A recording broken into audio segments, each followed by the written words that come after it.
Welcome to Negotiation Made Simple, where we help you master the art of negotiation and win the next deal. I'm your host, John Lowry. On this episode, we have a very powerful guest, Tristan Wheeler, who is a teacher at Lipscomb Academy in Nashville, Tennessee. Tristan teaches Bible and leadership to 12th grade students, and in doing so, he has studied and carefully thought about how to influence teenagers, people that don't necessarily want to be in his classroom learning, people that are excited and have an incredible future in life but need to be inspired. And every single day he shows up to try to put a deal together with those students about inspiring them to become their best selves and to learn the tools with which to do so. I heard Tristan speak at a baccalaureate service as part of my son's graduation, and I was blown away by his wisdom. I was blown away by some of the thoughts that he shared with the graduates that were inspirational for me. And I'm excited to have him here at the Negotiation Made Simple podcast to talk about some of these ideas, to talk about his approach to education, and we'll share about how education is actually a critical role for negotiators. But then he's also going to mention this idea of introduction and something that I think can be a great tool for us as we are putting deals together and solving problems every single day. Let's jump into this really interesting conversation with Tristan Wheeler. Tristan Wheeler, welcome to the Negotiation Made Simple podcast. Awesome. Thanks for having me on here, John. I'm really excited. Well, I'm really excited to have you. It's summer. So tell me about the change of pace that happens for a teacher once summer hits. Well, I had dinner with some of my friends the other night and they were like, so is school over? And I said, yeah, like summer Tristan is now here. And so just a different pace of life that I really enjoyed. During the school year, I teach and coach. And so it feels very much nonstop. And building in just healthy rhythms for me. So over the summer, I'm on the paddleboard a lot. I'm hanging out with friends. I'm hoping to pick up pickleball. I'm late to the pickleball game, but I have a feeling that I'd be really good at it. But just a lot of things that I feel like I haven't gotten to do over the course of the year that I'm trying to build into the course of the summer. Well, you and I can share the journey of trying to transform ourselves from soccer players to pickleball players. Okay. I'm very early in that journey, and it wasn't quite as easy as I thought it would be. My hand-eye coordination is a little different maybe than my eye-foot coordination. I don't know. I have a friend who's told me I'm going to be humbled. Like I have yet to believe it. I was like, I think I'm natural. Like I grew up playing ping pong. I was like, I think I can do this. He was like, we will see. I think this weekend. So I might send you a text next week and be like, I'm either really good at this or I'm really bad. I don't know, but we'll see. Well, let's definitely go play some pickleball, and we'll have to bring Adam, our producer, along with us because he is pickleball extraordinaire, pickleball coach, pickleball social media sensation. So the next time the three of us to get together, we'll do it over pickleball. How's that? Yeah, that would be awesome. And any like tips or pointers would be very helpful. Absolutely. Well, I am really excited about this episode and pumped to have you here. This is a really fun one because I think what we're going to do over the next 30 or 40 minutes is connect some things that have not previously been connected for people as they think about themselves as a negotiator and how to outperform themselves going forward as a negotiator. And the two things that I'm really interested in connecting is this idea of education and this idea of introduction. Those are kind of two things you don't see that's part of the negotiation literature or what people are teaching about negotiation, but I see some real parallels. And having you on this is really exciting because what I was looking for was a teacher that is in the trenches every single day, working not only just to share knowledge, but really looking to try to influence people and transform people. And that's really what negotiation is all about, is how do we, in the context of a business deal or in the context of solving a problem, how do we transform someone to a point to where we can find agreement? They can move from whatever position they started with, and they can find themselves in a different position, but one that's satisfactory, not only for us, but for them as well. And that just requires a different skill set. It's not just sharing the information, it's so much more. So talk to us a little bit about your approach to teaching, your approach to kind of transforming lives, both in the classroom and then on the field as you're coaching kids. Yeah, I love that you brought that up to the transformational piece, because that is what's really important to me. The idea of just contributing information is less and less important because information is so easily accessible from places. But what the character transformation is what really matters. And teaching seniors, we get 10 months with them. I get them in mid-August, and then they're out early May. And there's something nice about having that timestamp of knowing we only have a limited amount of time. And what I tell the students kind of on that first day of class is my goal, my responsibility is to close the gap. I tell them this as a soccer coach. I tell them this as a teacher is there's the person you are right now, and there's the person that we both want you to be in 10 months or 2 years or wherever it is. And my job is to try to help close that gap down between those two people, those two individuals that you are attempting to be. And sometimes you get to see like really cool, large transformation arcs. You see a kid that's like, I had a student this last year that came late to the game who wanted to go to West Point, who by the end of the year, like was going to West Point. That was a huge transformation. You know, it was neat to get to walk with him for that, to help and just to be part of, you know, writing letters of recommendation, helping close that gap. And then others, you know, it's like they maybe take 1 or 2 steps. And you don't always get to know. But I also tell the students, for me, in regards to teaching and coaching, my priorities are set up in this way. And I found it to be really helpful over the last 5 years. And the first thing is to care about the students or to care about the people I'm in the room with. And the second thing is to care about the subject that I'm teaching, to truly believe that it has the ability to transform. And then the third thing is to try to get them to care about the subject, which comes back to like closing the gap.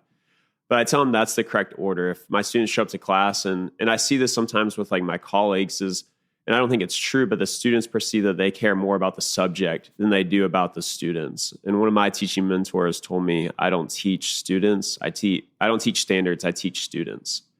And so for me, I tell them I care about you. I care about the subject. And then I'm going to try to get you to care about the subject, which comes back to this idea of getting their attention, making it relevant, helping them see how this could actually be beneficial for them. The parallels there are so powerful. I mean, this whole idea of thinking about the gap, I mean, that's very much in negotiation, what people are trying to do all day long. If there isn't a gap, then there's really no need for a negotiation. Where negotiation comes in is when there's a gap between two different positions, where one party wants this, the other party wants this. Those don't align, you've got a gap, and now the parties have to figure out how to close the gap. And what I love about your approach, I think it's so applicable in terms of negotiation as well.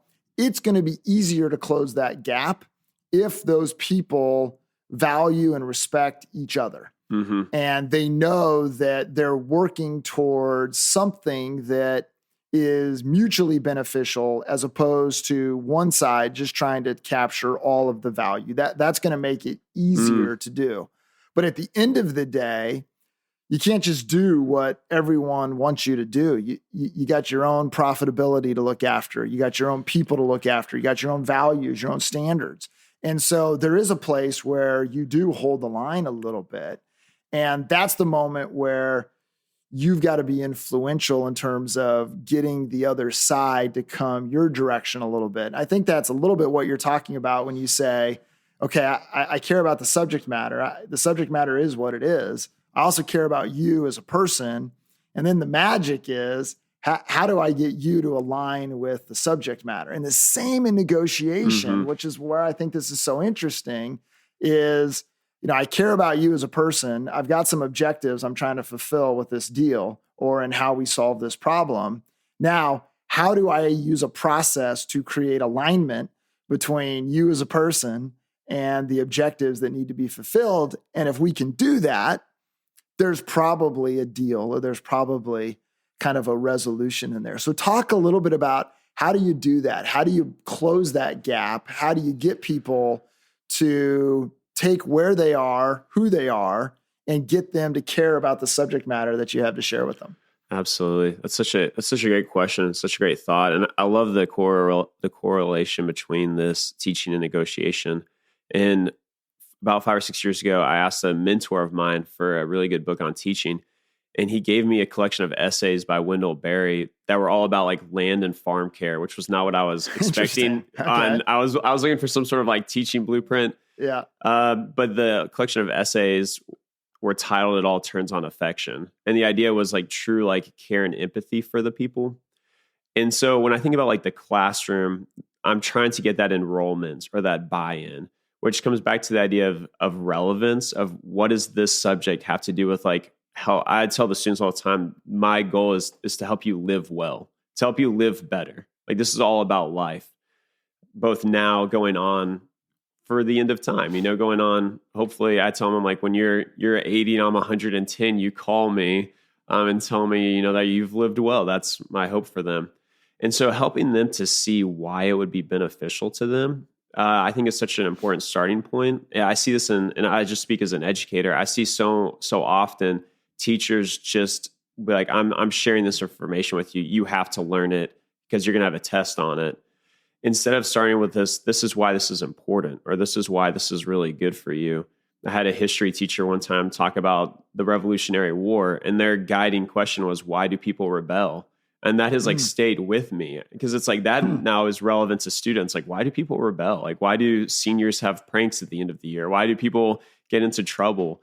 And so trying to find that relevance piece, I think, is so important because you're connecting it to someone else's life. You're saying, here's this content, or here's this idea, or here's this thing I want to sell you, but this is why it would be good for you, or this is why it would impact you, or this is why it would be beneficial.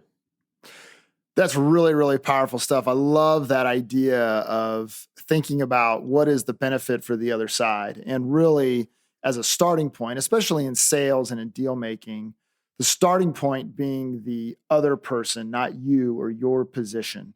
I was working with a group of salespeople this week, and we had that exact conversation where they were trying to figure out how to tell their story better. And we had lots of conversations about, we need to present this way and present this that way. And we just kind of stepped back, and it was a really powerful conversation to say, well, really, it's not about your story. It's about their story. It's about the customer's story. And how is it that you're going to present your self as being a player that is contributing to the story that they are trying to make happen, not them contributing to your story, because they're not going to be as interested in that. And so from a relevance standpoint, we had that exact conversation to where you will be more relevant if you become an expert in helping people like them be successful and make their story fulfilled. You will be much more successful doing that than you will just being an expert in your product that you are trying to push.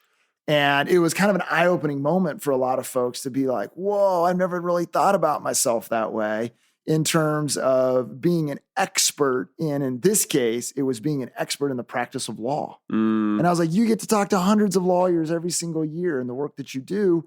You are the expert. That lawyer that you're selling to, they only have one lawyer's experience, and it's theirs. And so bring that.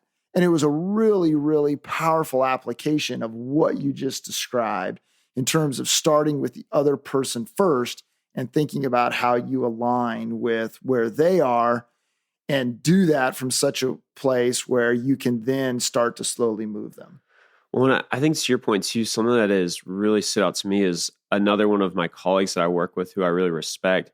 He says that we should be guides on the sides and not sages on the stage. And I think so much of education is there's kind of this like, I'm going to stand up and once again, give you this information, whether or not you asked for it, which I think most students are like, I didn't ask for it. I don't want it. And that's something that soccer coaching has really helped me experience is like, you're just on the sideline. Like once the whistle blows, you're kind of at the mercy of whatever they do. We had a game this past year where one of the kids got a red card in the first 10 minutes and it was all of a sudden he made a decision and now we're all hurting for it. And the game's in real time. You can't I can't walk out on the field and tell you what to do. I'm just No timeouts in soccer. No timeouts in soccer. It's a lot. We're running. It's going. But I found that to be such an interesting point you mentioned with like the lawyers of like, well, what do you need? Starting with that question of like, I think so often we start off with this like, I have all the answers. Let me tell you the answers. And while there's, we want experts. For me, what has helped me the most in the classroom and in life is just leading with curiosity. I heard a quote once that said, sell your cleverness and buy curiosity. And so I've started to realize that I don't need to have all the answers. I just need to be really curious about the people I'm interacting with. And that has served me in the classroom way more than having a lot of information and content. Yeah, and the practical application of the curiosity is the idea of just asking questions. And so often too, like especially in the sales context, so many times we lead with what we have to offer and the value that we bring. And that's what we're trying to sell. And many times the negotiation that has to happen before you ever get to have that conversation is you've got to get yourself in the door. You got to get someone to commit their time, which is very valuable to you and to having a conversation with you. And that's more difficult. And that's where I think the curiosity comes in, to where being curious, it puts you in a position to where you might want to have a conversation with them so that you can learn from them as opposed to you selling to them. And that conversation is one that's people are much more open to and engaging in that conversation where I have something to contribute to you. And then what happens is you set the stage for the other side of the street to play out, which is now you being able to respond by saying, okay, let me share with you some tools that I have or some content that I have that you might be interested in. And now all of a sudden you create the moment where the negotiation that you want to have can be had. Well, it reminds me of a famous quote I think I heard by St. Francis where he said, seek not to be understood, but to understand. Yeah. And it makes such a difference because all of a sudden, like, you're talking about whether it's like teaching or negotiation or sales, the moment like someone feels understood, they're so much more receptive to anything you're going to like share or have to deal with them. Versus that just like, let me just tell you what I'm, let me give you the right answer. One of my dear friends, he always prefaces, he goes, you open to feedback. And it's so refreshing to me because it gives that invitation of, I could be like, you know what? Like now's not a good day. Like there's been times I've gone to his classroom and I'm, venting about a student or something. And he'll be like, you open to feedback?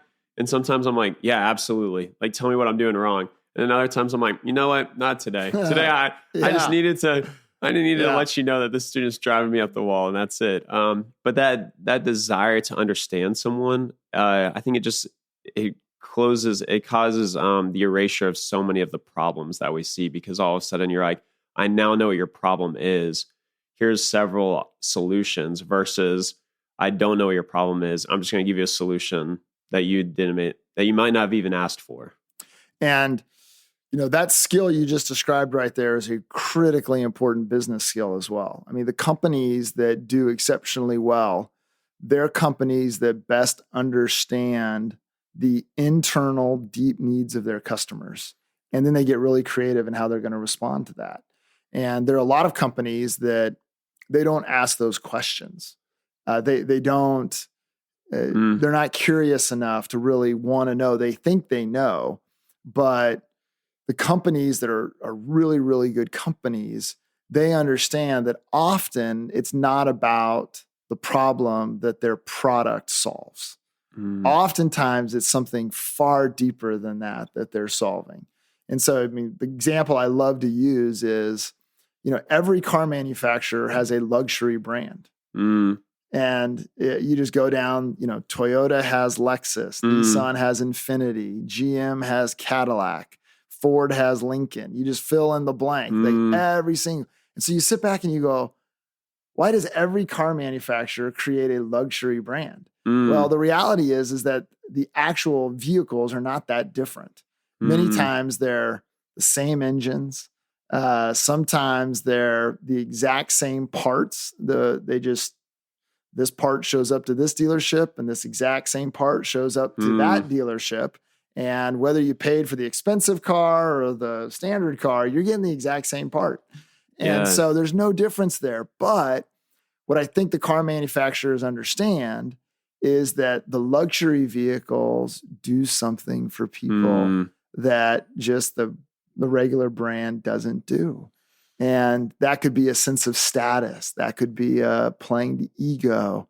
There's lots of different things that happen with that the car manufacturers understand is not logical, but it's very personal to people. And as a result of that, it's super effective. Well, and one of the things that you're mentioning, coming back to like even the idea of like the problems that we face, Stephen Pressfield, who wrote The War of Art, was from like one of my favorite recommended books. He also writes another one called No One Wants to Read Your Stuff. And it basically starts back with that empathy. And he's like, when you're in school, like teachers have to read your papers. But then when you get onto the real world, like no one has to read anything. No one has to listen to anything. Sure. But his whole point is like, so that is actually the good news. And you start with that empathy of being like, okay, because people's time is valuable, because people's attention is stretched, I want to start with that and make something worthwhile, something that a luxury car that someone actually wants. And for me in the classroom, that's been such a helpful starting point of just the acknowledgement. I like to start with the realization that they don't want to be there. Like they don't want to be in school. They don't want to be in my class. They don't want to be in there. And because of that, I lean into that resistance and acknowledge that. I tell my students all the time, if we can't fix it, we'll feature it. So I'm going to acknowledge like off the bat, you don't want to be here. Let's start with that and then move forward. Because I feel like so often we don't acknowledge like either the negative or the bad or whatever it is. And because of that, we don't end up getting to what people actually need or want. Yeah, it's such a powerful way to start. And, the application that I see to that is, there are moments where you sit down with someone and you're going to try to put a deal together, or you got a tough problem to solve, and taking a breath just to kind of appreciate reality with that person can be something that is the first common bond that you can start to build on in terms of working that deal. And so I was in a negotiation recently with someone I'm close to, and it was a deal to where I really didn't think the deal was going to come together. The numbers were just too far apart. And so we just sat down and I just said, hey, look, let's just kind of manage expectations off the top. Like we're both going to have to really stretch to make this happen. And there's probably a better chance that we're not going to be able to get there than we are able to get there. And so let's give it a shot. But if it doesn't work, like let's just be cool with that. And let's just free ourselves from, any stress or any ill feelings towards each other because we weren't able to make this kind of happen. And what that allowed us to do is it allowed us to be a bit more free in terms of just being transparent with each other about here's kind of how far I can go, here's how far I can go. And I think we kind of stretched each other to the point and realized there's just not a deal to be had. And since then, things have been just like they always were. There hasn't been a strain in that relationship. And I think part of that was that realization in terms of, kicking things off as far as like, let's put reality on the table. Let's put the context in which we're negotiating, or in your case, educating on the table. And then let's be real about that, acknowledge where each other is emotionally and in other ways. And then let's see what we can do. I love that starting point. Well, I think it makes such a difference because we all have, like you mentioned, like those desires where it's like, I would love it if this deal worked. And it's like, that would be great if it worked. But like, you're like, but if we're honest, these numbers are really far off. We, this past season, our girls soccer team, we went all the way to semifinals and we had 5 athletes that are going to go play D1 soccer. I mean, we had a great team. Yeah. Our boys team, we had 5 of our starters were freshmen, sophomores. Wow. And we struggled in the boys season. And it's just the reality of saying like, we're a young team, we're talented, we're skilled, we're in a tough division. And I would love it if that wasn't the case. But the reality of it is like, hey, this is what we are. And I like it. I think it was Adam Grant. I got this from him. He said, we don't lower expectations, we broaden goals. Uh-huh. And that to me has like really helped the thing, both teaching and coaching. And so like with the boys team, it's we're probably not going to go to state. Yeah. We're probably not going to, we might not even go to playoffs. That doesn't mean we lower expectations for you. We still have very high expectations for how you're going to perform and what you're going to do. But we have to broaden the goals. So one of the goals for me this past year with the boys team is to really develop and invest in the future of the program. Mm-hmm. Say, hey, like you all are going to be leaders and captains on this team. And we'll probably have 4 or 5 of those boys that were freshmen, sophomores that will go on to play college soccer. And to say, okay, what can I do this season to help you for 5 years from now? We're going to do that. That's my new goal. My new goal is not to get to state. That's not going to happen. That door is closed. Well, let's just be honest about reality. But a new goal has arrived. I still keep my expectations high, but I've just changed my goal. Yeah, one of the things that I like to share with people in the context of negotiation training is I say, progress is incremental. Mm-hmm. And so you got to think about, okay, what is the next level of success?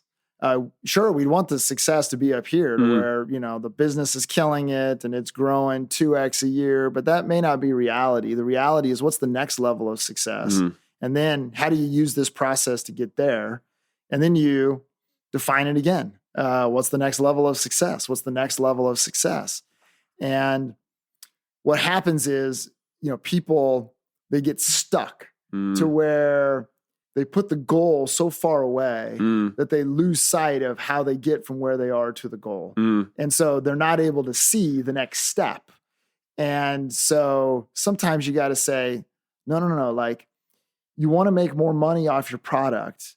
And you'd like to grow the company 20%, well, you probably can't raise your prices 20% and be able to continue the volume, but you probably can 3.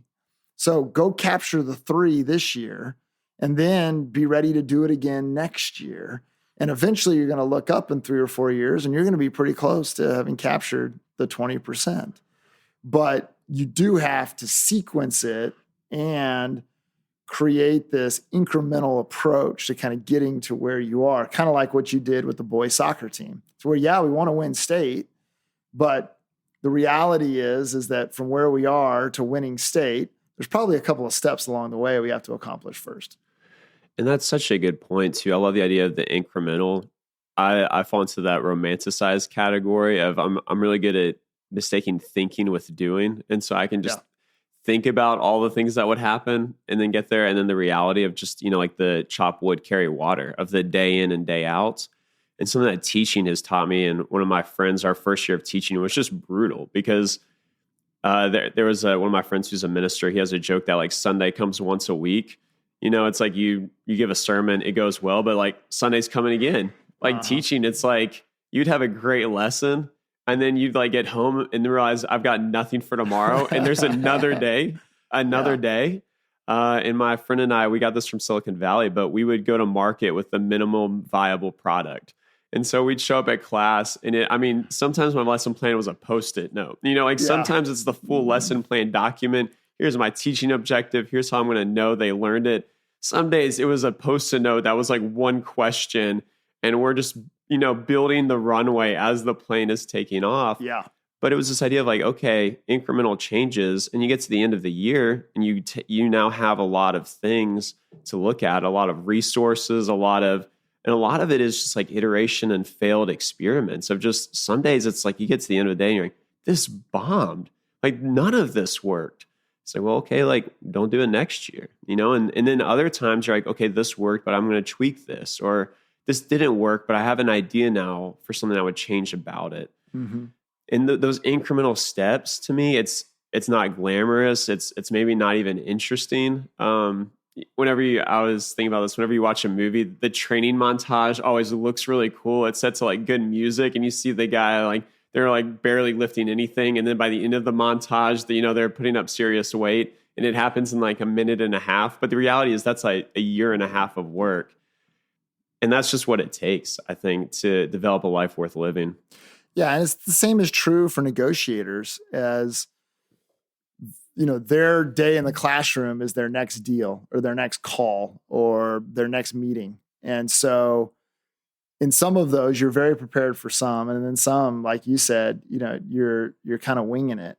And as you think about those, though, the whole notion of saying, okay, like I'm going to get to manage this process over and over and over again. And so every time I do, what observations do I have about how it went? And then what do I learn from those observations? And then what adjustments do I make for next time? And that discipline right there can be a very valuable discipline, to where their observations are, well, it went well, so I'm not going to just go to the drawing board and transform completely how we're going to do it. But I didn't get a good reaction when I said this. And so I may try a different angle in terms of that. And that's where I think really savvy negotiators, they're very astute in terms of watching people. And this is one of the challenges of a lot of negotiation, a lot of business that now is happening on Zoom, is you lose a lot of that. You can see people, but there are moments where you can't feel the room in the same way with a Zoom. Like, you don't know as they look down if they're not interested in you or if they're distracted by something else, and kind of what the meaning of that look down is when you're talking and they're not looking at you. And so that's where I think, getting people back together to where kind of what you described in terms of kind of the nuances of it all, that is still really valuable and really important in today's digital age, where we're getting away from that a little bit. I think that the human element is so important. That empathy piece, Seth Godin talks about education is about solving interesting problems. And I think about what you're mentioning with negotiations and Zoom is now we have a new interesting problem that maybe didn't exist 20 years ago, 100 years ago. And I found that reflection piece of education to be so helpful to, at the end of the day, write down what went well, what would I change? And I don't know if this is helpful for your audience with negotiation. And I can't remember if I got this from Adam Grant or Ryan Holiday, but they talk about a pre-mortem. And so something that helped me was like not just having a reflection period on the back end of things, but a reflection period on the front end of things, where I would just ask myself, like, what are all the things that could go wrong? Whether it's soccer or teaching, it's like, what if this kid gets a red card in the first 10 minutes? And I think we as humans tend to resist that because we don't want to think worst case scenario. We don't want to be like pessimists or cynics. But the reality is, for me, when I've done that, when I've thought through, hey, what's the worst that could happen? Like, what if the client gets out and walks out in the middle of the negotiation? Or what if this kid, derails the lesson plan 5 minutes in? But when I think through those things, it helps me be more prepared going forward into the class or into the coaching session or whatever it is. And I think that to me was such a shift from doing just the post-reflection to the pre-reflection was a really helpful a transition period in my teaching and coaching life. Yeah, it's interesting you raised that. I just a couple of weeks ago heard that concept of a pre-mortem in the context of decision-making and negotiation. A lot of decisions have to get made. And it was actually a TED Talk about decision-making where they say, do the pre-mortem. And I think it's a really valuable concept for negotiators in terms of saying, okay, like, what is the worst case scenario? And what are the worst case scenarios I can live with? And what are the worst case scenarios that I can't live with in the context of this particular deal? And it kind of goes back to, I think it was Mike Tyson that said, a plan is great until you get punched in the mouth. And then all of a sudden your plan may not be relevant anymore. And it's kind of that moment with the pre-mortem of saying, okay, if I get punched in the mouth, what am I going to do? Or how is it going to disrupt my plan? And that becomes kind of next level planning in terms of, here's the plan, how I want it to go. But the reality is that in negotiation, it almost never goes exactly how you want it to go. There's always something to deal with. There's an objection. There's a lack of resources somewhere. There's a unanticipated, unforeseen need that arises that has to get dealt with. And that almost always happens. And so this idea of the pre-mortem in terms of trying to anticipate those kinds of things, but then also just saying, if this doesn't work, what are we going to do? And I find that in the litigation context that I negotiate in so often really important to do. That says, if we never get the other side engaged in the negotiation, at what point are we going to walk away? And if I don't have that conversation, what I find is that people will stay too long and they will give too much towards a deal that is not happening that day. But if you have that conversation, then there's the moment where we're not going to overinvest. We're not going to do something dumb strategically. If the other side doesn't want to engage, people feel more free to get up and to walk away, which needs to happen in those moments if the other side isn't engaging. And so that idea of a pre-mortem, I think, is really, really powerful for people to consider and to make part of their preparation process. Well, I had a teacher in undergrad. We had an ethics class that was required to graduate at the undergrad I was at. And this was a guy that he had worked on the financial markets in New York. He was on Wall Street. He'd come to this university to teach this ethics course. He'd climbed Everest, just like one of those really interesting individuals. But I remember he told us one story at one point. He talked about mountain climbing. He says, you always make your rules at base camp. And he talked about one of the rules is you don't cut the rope. You know, you're attached to other people that are climbing. He says, you don't cut the rope. And he says, the reason you make the rules at base camp is because you have enough oxygen to make good decisions. Sure. As you get higher up, you're running out of oxygen. You're not going to make good decisions. I tell the seniors I teach, I was like, make your decisions before midnight. Because after midnight, like nothing good happens. Think about the decisions you're going to make before you find yourself in those situations. And it's encouraging to hear you say that about, hey, what is my point of walking away? Yeah. What's the point where I'm out? I've put enough into this, and that's such a hard thing. The sunk cost fallacy of you're like, man, but I've put so much money into this car. It's like, yeah, but you're gonna keep putting money into the car. Like it's not going to get better. And that's a tough thing to do at live teaching, whatever it is. And in the context of negotiation, where that happens is emotion. Because emotion, as you're working towards deals or as you're trying to solve problems, emotions tend to escalate and tension tends to escalate. And so it's in those moments where you're too emotional or you're responding to the tension that you can make bad decisions, just like when you get deprived of oxygen at 18,000 feet, you can make bad decisions. It's the same exact moment. And so there's a powerful, powerful lesson there. The whole idea of this podcast came from was you gave the blessing, the faculty blessing at my son's baccalaureate that just happened a couple of weeks ago. And in that blessing, you shared something that I thought was really, really powerful. By the way, you did an outstanding job in terms of the blessing. It was very, very inspirational.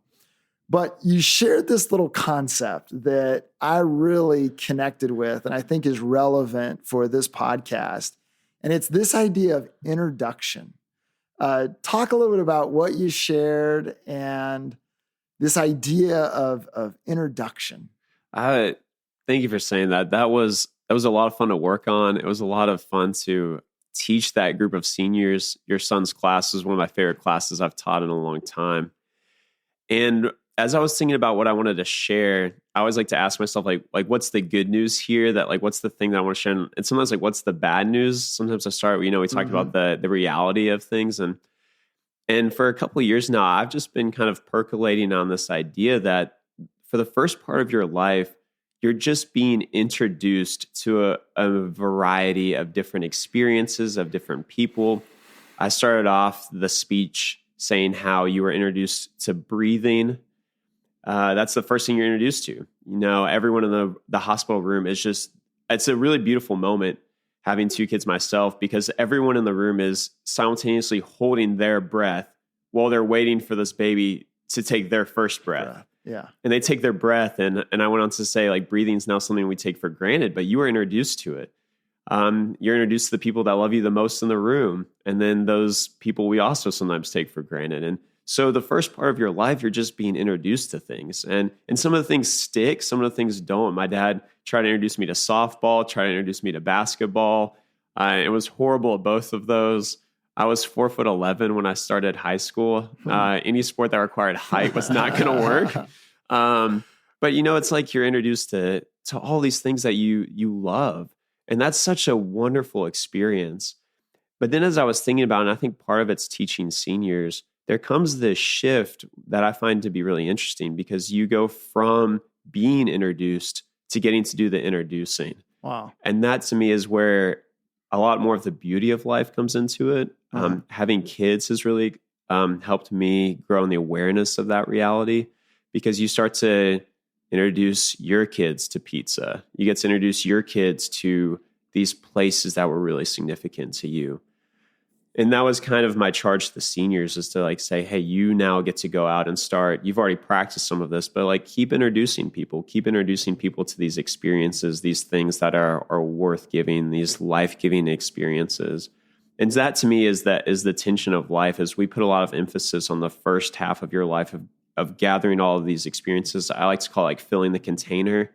But then once the container is full, the goal is not to just keep getting more experiences. The goal is to start like giving them away, of saying like, hey, have you ever experienced this? I like the language Seth Godin has. I share this with like one of the leadership classes I teach, but one of the most powerful phrases is, here, I made this. Like, here's a gift I made for you. Take it or leave it. But this is something I want you to hopefully experience. And that was the transition of the speech, is to go from here's the things you've been introduced to now here's your opportunity to do the introductions. And one of your quotes that you shared that I thought was so powerful was that idea of saying, the joy, and you were talking to the graduates, the joy will be in introducing. And that's very true in life, as far as the opportunity to introduce new ideas to people, introduce people to people, all those kinds of things. There is, tremendous joy in that. And so as you think about, your life, you think about your growth professionally, obviously you do a lot of reading because you've quoted a lot of books here. And so what ideas do you have for people in terms of being intentional about continuing to be introduced to things? I think that's such an important trait. And as I was thinking about this podcast and getting prepared for it, I was thinking about the danger is to become complacent when you've gotten to a certain point. You're like, well, I've been introduced to all these things, I'm kind of done. And to keep putting yourself in somewhat of those uncomfortable experiences, one of my favorite questions to ask people is, when is the last time you did something for the first time? Mm-hmm. Because there's this sense of saying like, hey, what's something new you've done? I was talking to my mom about this. It was someone that I think won a Nobel Prize. And she said every night at dinner, her dad would ask her, what did you fail at today? And she said it normalized failure. It made it safe. It made it okay to fail at. And it's now like a practice I try to do with my kids, of being like, hey, what did you suck at today? Like what blew up in your face? And sharing some of my own failures. But I've tried to move towards not becoming complacent. And that to me has been such a helpful practice. I know what I like and want now in life. I've gotten to that point where these are the things I enjoy doing. These are the things I want to do. And I've tried to intentionally build in ways to prevent the complacency. So one of my friends loves cuisine, loves food. Anytime he travels, tries to find a Michelin star restaurant. So I trust his opinion in regards to food. So we now have this tradition where twice a month we'll go out to eat together, and he picks a place that I would not go to eat. That's outside of my comfort zone. And he's introducing me to new cuisine. And some of it I love, and some of it it's not for me. But I think finding people or practices that keep things fresh, that keep things new, that place you in the position of answering the question, when was the last time I did something for the first time, has been a helpful practice for me. That's a great question. And what I'm really interested in is how you go about introducing. And so as I think about being a negotiator, one of the things that negotiators have to do is they have to introduce new ideas, new approaches, new value, new numbers. And oftentimes that's not going to be received well by the other side. And so what advice do you have for people that have to introduce something to someone especially something that the other person may not be real excited to receive. And how do you do that in such a way that you can continue that process of, because what I find is that, so many times it doesn't take on the first time. It takes persistence, patience in terms of getting people to where or what you have introduced them to. I think that's such an important question. And I'm thinking through it just from the lens of an educator. One of the things I often try to do in my classroom is I call it coming in through the side door. So a lot of times, I'm talking to my students about whatever topic it is. And in my mind, it's like they've probably heard this topic 100 times. Maybe they've seen, maybe from a negotiating standpoint, they've seen this type of contract or been in this type of litigation, 100 times. And so I'm asking myself, what's the new way to go about this? So for instance, like there's a unit that we teach on where we do poetry, right? And it's like, man, they've done poetry since they were probably in elementary school, and they don't want to do poetry again. And so the way I start the class off is we take a Lumineers song, one of my favorite bands, and the song's called Sleep on the Floor. And the first time we look at the song is I just give them the lyrics, and they have to read it out loud. And it's hilarious to, like, without music, a bunch of, 18-year-olds reading monotone song lyrics. Mm-hmm. But that's the first time. And I ask them, I'm like, what's the song about, And they're like, well, it's about this. And I'm like, okay. And then we listen to the song, and they have the lyrics in front, but now they hear it. And then we watch the music video. And each time it changes. Like when they listen to the song, they're like, oh, this sounds happier than the lyrics are. But then they watch the music video and they're like, that's way more depressing than I thought it was going to be. And then it's like, well, which is it? Which of these three? And so for me, I try to come in, I call it the side door, but it's like, okay, they've heard poetry before. They've done poetry before. But what's the way I can do this differently? What's the way that will get their attention? I'll speak to their relevance, that will almost catch them off guard, where I call it like tricking them into learning, where I'm like, now they're all of a sudden like, oh, I'm excited about this thing. Or one of the things I love is when they come to class, like a later class period, will be like, I hear we're doing something cool today. I'm like, well, good. Like, I think it's interesting. I think it's worthwhile. But that's, at least for me, one of those approaches when I'm introducing things, is to say, what's the way I can introduce this in a way that maybe you've been introduced to this thing before, but you've not been introduced to it in this vehicle before? Like, what's a new way to transport this idea or this concept? The Lumineers example is such a cool example because it reflects this idea that there is nuance that matters. And so, the first part of that exercise where they just read the lyrics, they do so, but they do so cold. They do so without the other senses being engaged in any way. And then to hear the song, now all of a sudden there's music, and the music will drive the senses kind of one way or the other. And then eventually you get to the point to where now you bring in a visual as far as watching the video, and that brings in other messages that align and shape how they feel about the song and what they understand the song to be about.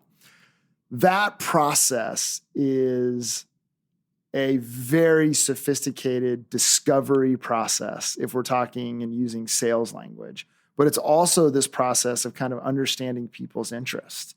And so I think about moments where people present their position, and there's a lot of negotiators that just react to the position, but they really don't know what it's about. They don't know what the problem is that they're solving for.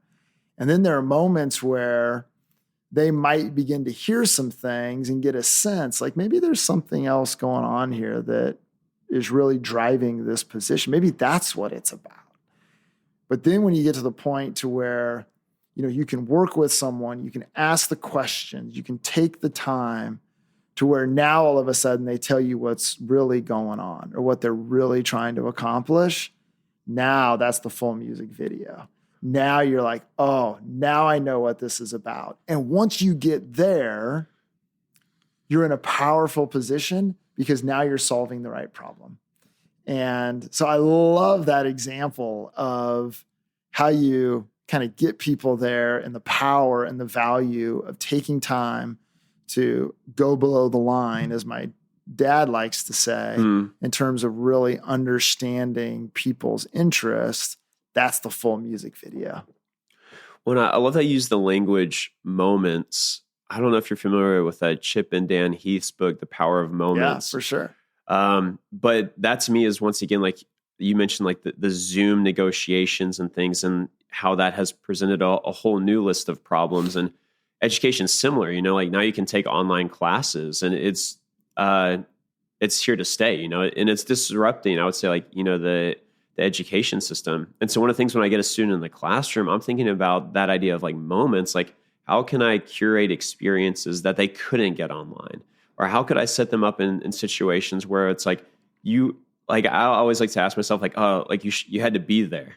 Like one of my hopes is like when a student's in class and they're like, oh man, like what did we do in class today? It's like, you missed it. Like it was a here and gone kind of thing. And with negotiations, I don't know if this resonates or is relevant, but that same idea of like helping people experience those moments or those emotions or those things that stay with them, that, hey, this is the real cost of this, or this is the emotions that are going to be involved if you keep sticking this out, whatever it is. But helping people have those, I would say, moving more towards an experiential culture in society versus just like an information one. Because I think that's where we've done such a disservice, is that we're just giving people information and not realizing that they can get it probably cheaper and more easy. Like if you want really good, whatever the topic is, you can get on YouTube and find someone that's more educated than me on any set topic. So what can I offer to the students that they can't get on YouTube? And it's like, well, in-person relationships, in classroom experiences, solving interesting problems, showing that they care for them. And that to me has had a much more helpful framework in transition from simply just the idea of like information transportation. Yeah, moments are influential, and moments, they touch the subconscious as well as the conscious selves of people. And that's where, those, Chip and Dan in their book, The Power of Moments, they talk about how, every airline does the safety announcements, but Southwest Airlines, they have the funny safety announcements. And they've actually studied, and passengers that have experienced a funny safety announcement, they are more likely to fly Southwest Airlines again than the passengers that haven't. And so thinking about those kind of things, especially when you're negotiating deal after deal after deal, and it's the same deal, those finding ways to where, making that a moment, which is a big deal when someone decides to do business with you, or is a big deal when you get the problem resolved, that can become very, very powerful in terms of people coming back again, or people fulfilling what they've agreed to. It just becomes a really, really powerful thing in terms of just not making it mundane, but making it something that is significant for people. I'm so glad you brought that up, because I think one of the challenges with like any profession or any job is that mundane. So like when you're in negotiations, this is the 10th negotiation you've had that day, or, like the 100th one you've done that month, or whatever it is, the number. It's, this is the 5th time I've taught today this subject, and approaching it kind of with that like nuance and energy. And at least one framework that has helped me is, well, this is my maybe 5th time teaching this, or maybe this is my 5th year teaching this. It's their first time receiving it. And because of that, trying to go back to that empathy piece. And one of my first jobs outside of college was working for Trader Joe's. And one of the cool things they do is they have this slip of paper, the cash register, where you can write off products and just give them to people for free. And they give you this autonomy and agency of saying, hey, we trust you to write off something for whatever reason. Because for them, they're like, we want people to have good experiences. Yeah. And every so often, I'd be at the cash register with a friend or something, and we'd be working. And one day this lady came through, and she was with her 2 sons. And we were doing some small talk, and she was talking about her plans later on. And lo and behold, she was going to go on like her first date in a couple of years. And so my buddy gave me the look, like, go get her some flowers. So I went over to the flower section, got her some flowers, wrote them off, and just kind of slipped them in her basket, really nonchalant. And so as she was leaving, she saw the flowers and she said, hey, like, I'm sorry, I don't know how these got in here. I didn't pay for them. And we're like, no, it's fine. Like, we did it. It's on us. Like, we got you. And she started tearing up. Oh. And we were not like prepared for this. We were thinking we were doing something sweet. And now it was like, uh-oh moment. Like, maybe we messed up. And she was like, the day I'm going on is with my two boys. I get a little emotional. It's almost, her husband had passed away a couple of years ago. Wow. And her sons were taking her out for dinner that night. Wow. It was the first day she'd been on. And so she starts tearing up. And then me and my buddy Billy are tearing up at the register. And it's this moment where all of a sudden, like, for all of us, we had this moment, this experience. And, and that has stayed with me. And that was 10 years ago.